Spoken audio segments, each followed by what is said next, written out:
Muito bem, Tarcísio de Freitas, que também tem sido agora alvo constante de críticas por parte da direita, voltou a afastar qualquer rumor sobre pretensões de disputar o Palácio do Planalto. E, segundo o governador de São Paulo, ele nunca desistiu da candidatura presidencial porque nunca houve essa candidatura.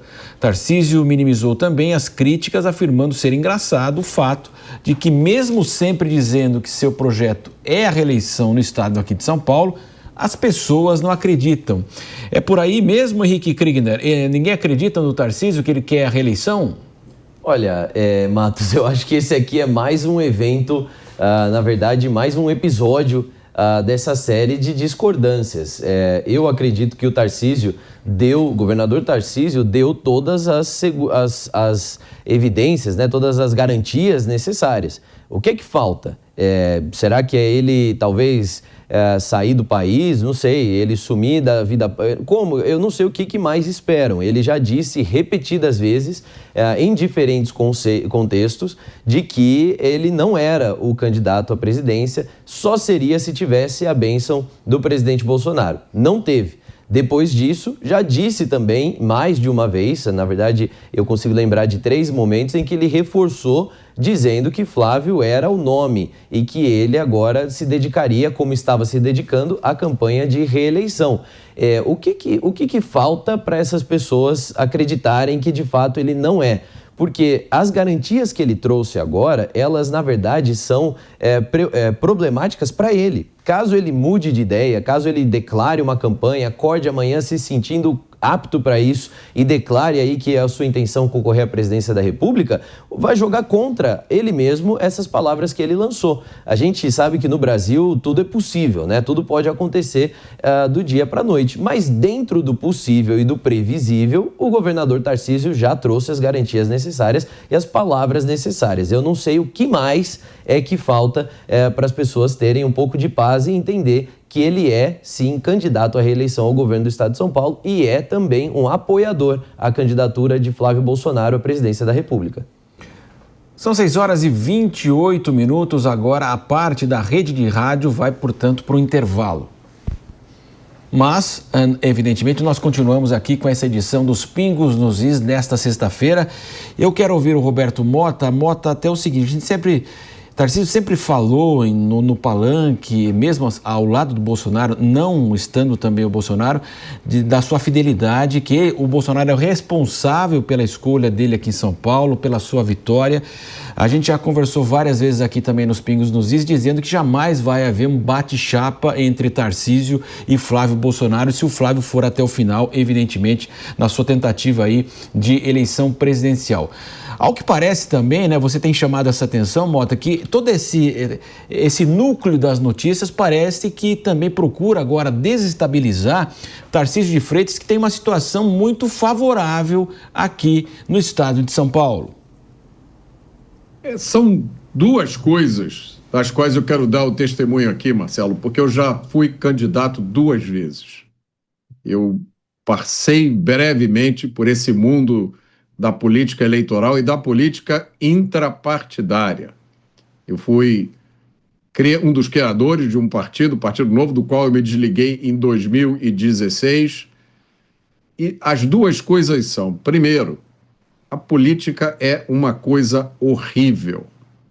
A política é feita de conflito, todo dia, toda hora.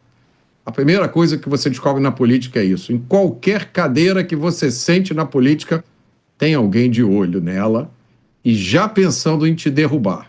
Não importa onde você esteja. Isso vale, inclusive, para as pessoas do seu próprio partido. Isso vale para pessoas próximas a você, nas quais você confia. A segunda coisa é que na política tudo pode acontecer. Coisas que não fazem nenhuma lógica para nós, cidadãos comuns, os políticos acabam achando aí uma lógica. O Tarcísio não tem 1 minuto de descanso. E aí eu queria lembrar uma discussão que nós tivemos aqui no Pingos nos Is, talvez há 1 ano, e o tema era: por que a direita não lança logo um candidato às eleições de 2026? E eu disse: olha, eu tenho uma boa razão. Porque no momento em que a direita lançar este candidato, ele virá com o alvo pintado nas costas e vai sofrer ataques de todo tipo, principalmente fogo amigo. Pois é. Diego Tavares, então ele colocou dizendo o seguinte, ó, o projeto é a reeleição do Estado, mas ninguém acredita, Diego. Pois é, Marcelo Matos, mas eu acho que isso revela muito mais um clamor das pessoas pela candidatura de Tarcísio do que uma intenção de Tarcísio, de fato, em lançar-se à presidência da República.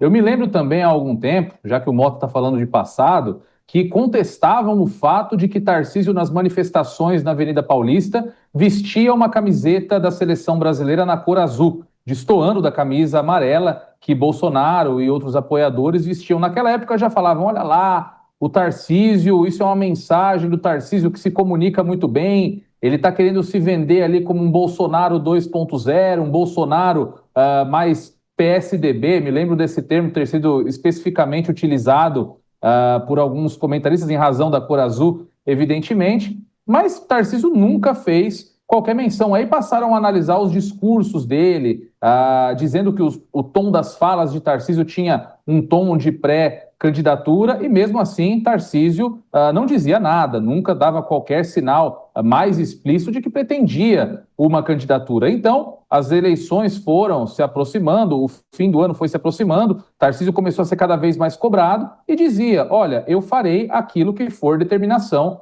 de Jair Bolsonaro, até que chegou o dia que Jair Bolsonaro deu a sua determinação. Flávio Bolsonaro é o candidato. E acho que talvez, no máximo 2, 3 dias depois, Tarcísio confirmou o seu apoio a Flávio Bolsonaro. Então, o Tarcísio mesmo não deu nenhum sinal explícito de que pretendia uma candidatura ao Palácio do Planalto. Claro, não só há um clamor popular nesse sentido, há também um clamor da classe política. Então, apoiadores próximos, como foi o caso de Gilberto Kassab, que dizia ter interesse em apoiar uma candidatura presidencial de Tarcísio de Freitas, como foi o caso dos presidentes da União Progressista, do Partido União Brasil e também do Progressistas, dizendo que apoiariam uma candidatura encabeçada por Tarcísio para fazer oposição ao presidente Lula. Então, me parece muito mais uma vontade externa do que a vontade de Tarcísio, como eu disse aqui, que tem uma vida e uma carreira política muito tranquilas. O contexto político de Tarcísio é um contexto muito bom. Ele tem uma reeleição quase certa ao principal governo do país, ao segundo orçamento do país, já depois de estar fazendo um primeiro mandato muito bom, com muitas entregas, com muita aprovação. Ele pode se reeleger aqui facilmente, fazer um segundo mandato, concluir as suas entregas, como ele mesmo já disse que pretende fazer, dar musculatura para o seu currículo político e se tornar um quadro presidencial muito mais competitivo no ano de 2030, que será uma eleição na qual Lula já não estará nas urnas, a esquerda possivelmente não terá um bom sucessor preparado, porque historicamente nós temos a esquerda totalmente dependente da figura do atual presidente da República. Então a vida de Tarcísio em 2030, pensando na presidência, é muito mais tranquila. Ele se garante politicamente, deixa o seu grupo mais maduro, deixa o seu currículo mais maduro e pode ter uma vida muito mais fácil, não nessas eleições, mas nas próximas. Então, novamente, eu acho que tudo que se fala sobre Tarcísio como candidato a presidente, sobre uma possível articulação interna e oculta de Tarcísio para desidratar Flávio Bolsonaro, sinceramente não passa de fofoca. É muito mais tranquilo para Tarcísio ser o próximo candidato à presidência da República na direita, ao invés do atual candidato. Aí, Kriegner, fica aquela situação, a quem interessa essa cisânia toda, né? Exato, para quem que está levando a vantagem aí nesse cenário. O Brasil não é, a direita não é. Agora, existem algumas vozes que nós precisamos identificar. Essas questões de conflitos ou mesmo divergências, uma palavra que foi tirada fora de contexto, nós não podemos ter a inocência de pensar que isso é uma leitura equivocada da grande massa ou daqueles que compõem esse bloco chamado direita. Não é. não está no povo essa culpa. Existem pessoas intencionais que intencionalmente, na verdade, querem distorcer esses discursos e aí estão fazendo isso dessa maneira. Nós vimos isso acontecer essa semana com a Michelle Bolsonaro, nós vimos isso acontecer com Tarcísio, resta saber quem serão as próximas vítimas aí desses questionamentos, né? E aquela mesma tática, levanta uma falsa acusação, a pessoa que foi falsamente acusada se sente pessoalmente ofendida, faz um pronunciamento, às vezes mais até enérgico, e aí aquele que fez a falsa acusação volta ao público dizendo, não foi bem assim, olha só, não precisa responder dessa maneira. É a mesma tática de sempre para forçar um posicionamento. Agora, estão forçando o posicionamento em cima do estado degradável de saúde do presidente Bolsonaro. A questão da estratégia política precisa ser considerada no contexto e nas pessoas que envolvem também. É desrespeitoso vozes da direita acusarem a Michelle Bolsonaro e acusarem o Tarcísio desse complô neste momento de tamanha fragilidade em que a direita precisa de fato se unir, mirando não só uma situação mais justa para o presidente Bolsonaro, mas também uma composição sólida para a candidatura de Flávio Bolsonaro. A direita precisa acordar para vozes bastante dúbias que estão dentro dela. Porque você falava da política, né, Mota? E na política o fundamental é a lealdade, né? Não, Marcelo. A política, o fundamental é o poder. É isso o que todo político busca. O sujeito, quando entra na política, ele pode até ter boas intenções. É a minoria que tem. A grande maioria entra para resolver o seu problema. Ou porque não teve oportunidade em outros lugares, ou porque o amigo sugeriu que ele entrasse, fosse candidato e vai ser uma boa para ele. Mas o político não existe sem poder. O político precisa ter algum tipo de poder, ele precisa ter acesso a verbas, ele precisa ter gente trabalhando para ele. É lógico, quando nós observamos a política de fora, nós temos uma visão da política completamente diferente do que ela é na verdade. Agora, vamos lembrar coisas que aconteceram de 2018 para cá. Vamos lembrar o grande número de pessoas, algumas já eram até conhecidas, outras eram desconhecidos completos, que se elegeram fazendo o sinal da arminha, dizendo pátria, família, Deus, para, depois de eleitos, 2 meses, 6 meses, 1 ano depois, se virarem contra aquela pessoa que possibilitou a eleição deles, que foi Jair Bolsonaro. Isso não aconteceu uma única vez. Isso aconteceu dezenas de vezes. A gente poderia fazer uma lista aqui de inúmeros políticos, alguns deles não conseguiram se reeleger, outros estão aí até hoje fazendo a sua vida. Nós, eleitores, cidadãos comuns, colocamos um grande peso na lealdade, na fidelidade, no respeito às relações pessoais. E olha que engraçado, Marcelo, porque essa é talvez a principal característica de Tarcísio de Freitas, né? Tarcísio de Freitas provavelmente já teve inúmeras ofertas. Esquece essa história de Bolsonaro, né? Você é um cara tão preparado, tão inteligente, deixa isso para lá, vem cá para o nosso lado, se junta para a gente. E disse não a todas essas ofertas. Para quê? Para agora estar sofrendo todo tipo de ataque. Porque se o Tarcísio espirra, vão dizer, olha, esse espirro aí, não sei não foi um espirro de apoio. Esse espirro está com cara de traição. É uma situação tão absurda que realmente é até difícil comentar. Diego Tavares, a gente sabe que, né, nos bastidores aí nós temos toda essa disputa, a gente falava ontem também dos partidos, das alianças que vão ser feitas, e é claro que São Paulo, né, é chamada locomotiva do Brasil não à toa. Então, quer dizer, no momento em que você tem um cenário aqui mais definido, um cenário mais favorável aí para uma reeleição, então começa também agora a minar o governador aqui de São Paulo. Sem dúvida, Marcelo, isso é uma realidade, sim.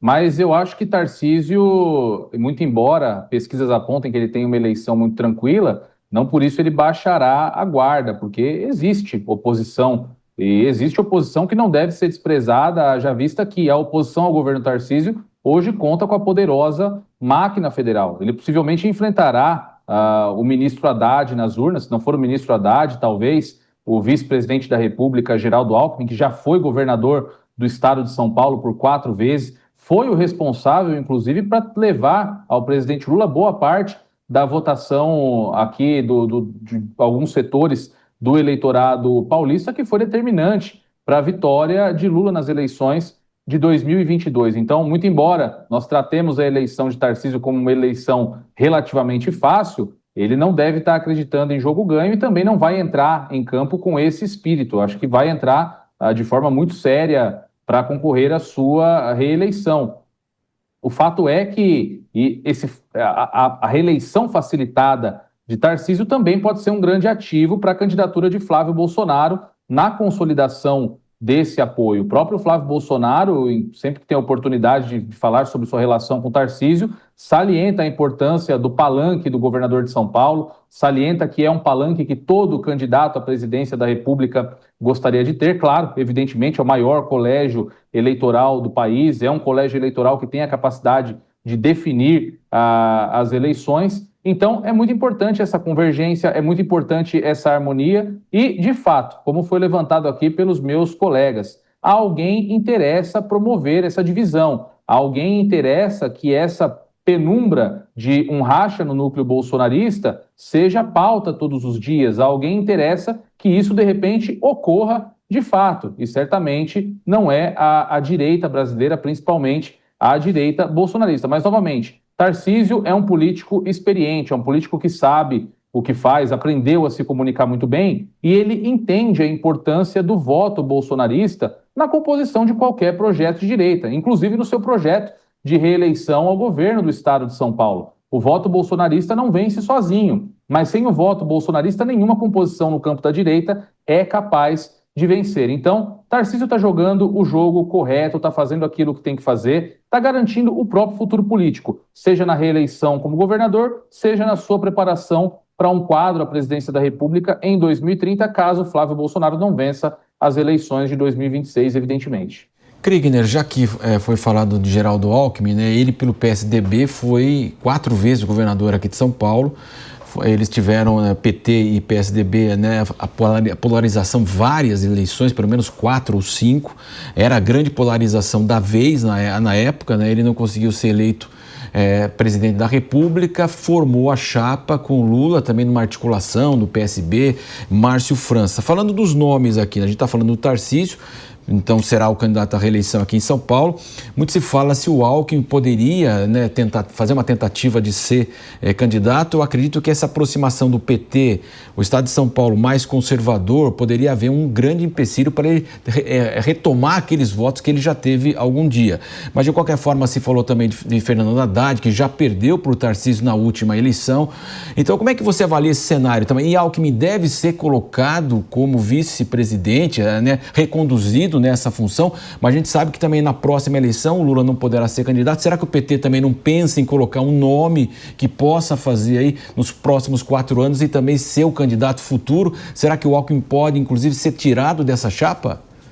Matos, eu acho que se o PT pensa nisso, tem um desafio muito grande que é encontrar quem vai ser o herdeiro do legado do presidente Lula para a esquerda dentro do Brasil. Esse é o grande desafio, porque o presidente Lula, em todos os seus anos de mandato, todo o poder que lhe foi dado, todo o protagonismo, uma coisa ele não conseguiu, aliás, muitas coisas ele não conseguiu, mas uma delas foi justamente produzir um sucessor, formar uma outra pessoa que pudesse. E todos que foram chegando perto disso, de uma maneira ou de outra, não conseguiram evoluir. Isso aconteceu desde, nós podemos citar alguns casos aí de Ciro Gomes, Marina Silva, até o próprio Guilherme Boulos também, que foram se aproximando de uma maneira ou outra, e algumas pessoas dizendo, não, isso aqui tem potencial de ser, não sei, e tomaram uma na cabeça e aí não conseguiram evoluir. Boulos ainda tenta isso. A questão do vice-presidente Alckmin no governo de São Paulo, eu acho interessante um fator, que se aposta muito num recall, numa memória dos prefeitos, né, num grande apoio. E, de fato, o governador Geraldo Alckmin teve os seus mandatos tiveram apoio massivo dos prefeitos. Mas tem dois fatores aí que a gente não pode esquecer. Aliás, eu posso até destacar 3. O primeiro deles é que no seu último mandato e também no seu terceiro mandato, ele teve um apoio muito grande, não só de pessoas do PSDB, que já é um partido que não existe mais da maneira como era, né, na sua força, mas também se tinha ali Gilberto Kassab trabalhando junto com o Geraldo Alckmin. A função que Gilberto Kassab exerce hoje, exercia no governo Tarcísio, também era a mesma que ele exercia no governo Alckmin. Isso não deve se repetir num outro mandato, até porque o governador Geraldo Alckmin se candidataria pelo PSB, o Partido Socialista Brasileiro. O segundo fator é que esses prefeitos que estavam na época de Alckmin já não estão mais, boa parte já não estão mais no poder das suas cidades, ou seja, não existe esse histórico tão latente de uma época dourada por parte do Alckmin. E muitos se opõem à grande traição eleitoral que Alckmin executou, uma vez que se filiou àquele que ele dizia que era um dos maiores corruptos da história do Brasil, o presidente Lula. Quem não lembra da fala, né, de que Lula quer voltar à cena do crime? Pois bem, Lula voltou e Alckmin voltou também como cúmplice. E o terceiro fator seria justamente a questão de que nós temos uma preocupação muito grande na segurança pública, a principal crítica da gestão Alckmin, gestão PSDB, aqui no estado de São Paulo. Vamos lembrar que o secretário na época era Alexandre de Moraes, o PCC tinha extrema liberdade no interior do estado, especialmente no litoral, consequência que nós estamos pagando até hoje por esse preço, e pouca ênfase do governador Geraldo Alckmin nesse sentido. Tarcísio quem veio resgatar de fato essa pauta com o Guilherme Derrite como secretário e trouxe avanços. Então, muito difícil que o eleitor paulista se engane por uma leve memória do passado. Matos. Mota, como é que você avalia esse cenário aqui importante, São Paulo? Claro que é o maior colégio eleitoral do país, então o Lula, será que ele vai repetir com o Geraldo Alckmin na sua chapa? Será que vai conduzir aqui? Muito se fala também que ele pode colocar o Haddad como candidato a senador aqui, fala-se até de Marina Silva. Como é que você avalia esse cenário importante no maior colégio eleitoral do país? Se Tarcísio for candidato à reeleição, eu não acho concebível a hipótese dele perder essa eleição. Eu acredito que o PT e outros partidos de esquerda vão colocar candidatos para participar de debates, para repetir as mesmas ideias que todo mundo já conhece. E Tarcísio, sendo candidato ao governo e com a chance de ser reeleito que ele tem, vai facilitar muito a vida dos candidatos ao Senado pela direita, né? Aí eu acho que há favoritos claros, um deles é Guilherme Derrite para a primeira vaga, e para a segunda vaga candidatos muito bons, como Ricardo Salles, Melo, Araújo. Acho difícil a esquerda conseguir eleger um candidato em São Paulo, ainda mais esses dois candidatos, né? São pessoas sem nenhum destaque especial, mais uma vez, repetem as mesmas coisas há 10, 15, 20 anos, e você compara isso com a novidade que é o Guilherme Derrite, um policial, secretário de segurança, um parlamentar com resultados excepcionais, Ricardo Salles, Melo Araújo também, da área de segurança pública. Agora, na hipótese que hoje parece remota, de Tarcísio ser, de uma forma ou de outra, escolhido como candidato à presidência da República, numa eventual mudança de rota de Flávio Bolsonaro, acho que isso complica muito o cenário, porque talvez alguns dos melhores candidatos da direita para o Senado fiquem tentados a disputar o governo do Estado. Aí sim, a disputa para o Senado ficaria mais confusa e tudo muda. Então, a decisão do Tarcísio, né, a decisão da direita, tem um impacto muito grande no que vai acontecer em São Paulo. Claro que a gente vai falar muito sobre isso, né, Diego Tavares, e nós teremos a certeza apenas mesmo quando houver então a inscrição, a desincompatibilização. Aqueles que estão em cargos públicos vão ter que deixar lá em abril, portanto, para se forem candidatos a outros cargos, né, e a gente vai avaliar tudo isso. O fato é o seguinte, há uma diferença, né, o nosso programa tem a abrangência nacional muito grande assim, de São Paulo capital para São Paulo estado de São Paulo, né? Quer dizer, o estado é mais conservador e a capital, nós já tivemos aqui 2 governos do PT com a Marta Suplicy e o Fernando Haddad, hoje ministro da Fazenda, portanto também venceu 2 eleições aqui para o município de São Paulo e Luísa Erundina lá atrás, a primeira grande vitória considerada aqui do PT em âmbito até nacional. Luísa Erundina, hoje deputada também, a deputada federal. Agora digo, para o Estado nunca o PT venceu, nem nos melhores momentos do presidente Lula. Exatamente, Marcelo Matos. O estado de São Paulo é um estado de centro-direita, um estado de direita, e realmente é a capital que acaba fazendo esse balanço, que acaba dando um certo capital político à esquerda aqui no estado de São Paulo. Tanto que nós temos como o deputado federal mais votado do estado, Guilherme Boulos, e deputado estadual mais votado do estado, o deputado Suplicy, 2 deputados, evidentemente, do campo da esquerda. Então, a capital ainda é o desafio dos projetos eleitorais aqui de direita e de centro-direita. Mas, claro, a capital também é muito grande, são 12 milhões de habitantes, são milhões de eleitores que também têm condição de dar uma boa balanceada no processo eleitoral, de ter a sua influência de forma muito incisiva no processo eleitoral e será trabalhada por todos esses núcleos políticos que ali têm também já, enfim, as suas regiões onde tem mais abrangência, onde tem menos abrangência. Eu acho que isso não será uma grande novidade no processo eleitoral, mas para o governo do Estado, certamente, com o favoritismo que tem Tarcísio de Freitas, a tendência é que o Estado mantenha a sua tradição conservadora, puxada, evidentemente, pelo interior, pelas cidades do interior paulista, que por terem evidente conexão com o agronegócio brasileiro, o agro que muitas vezes não é prestigiado pelo atual governo, que, ao contrário, não só não é prestigiado, como muitas vezes é atacado por governos de viés de esquerda e que receberam do governo de Jair Bolsonaro, por exemplo, muito incentivo, receberam a devida importância que tem por se tratarem de uma verdadeira joia da coroa da nossa economia. Todo bom resultado no PIB, por exemplo, que é comemorado pelo atual governo, deve-se muito à entrega do agronegócio, safra recorde a cada ano. Enfim, talvez esse seja o elemento que mantenha essa tradição conservadora aqui no estado de São Paulo.